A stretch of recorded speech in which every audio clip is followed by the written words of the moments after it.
এই তেলাপিয়া মাছটাকে আজকে মূলত কাটবো। আমি এখানে প্রথমেই মাছের আঁশগুলো ক্লিন করে নিচ্ছি। আপনারা চাইলে বড় কাঁটাগুলো আগে ফেলে দেন মাছের আঁশ ক্লিন করতে পারেন, সেক্ষেত্রে পিচ্ছিল ভাবটা কম মনে হবে। মাছের আঁশটা আমি বেসিনেই ক্লিন করি, তার কারণ মাছের আঁশ ছিটে বেসিনের মধ্যেই সীমাবদ্ধ থাকে, এখান থেকে ইজিলি উঠিয়ে ফেলে দেওয়া যায়।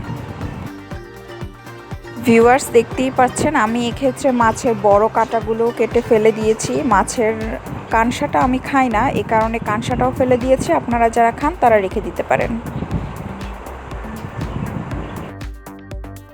এবার মাছটা আমি মোটামুটি ধুয়ে পেটটা ক্লিন করে নেব এবং পিস পিস করে কেটে নেব। মাছের আষ্টে গন্ধের কারণে অনেকেই কিন্তু মাছ খেতে পারে না। এক্ষেত্রে আমি আষ্টে গন্ধ দূর করার জন্য হলুদ মিশিয়ে 10-15 মিনিটের জন্য রেখে দিই, তারপর কুসুম গরম পানি দিয়ে ধুয়ে ফেলি। আপনারা চাইলে এটা ট্রাই করে দেখতে পারেন। ভিডিওটি ভালো লেগে থাকলে চ্যানেলটি অবশ্যই সাবস্ক্রাইব করবেন।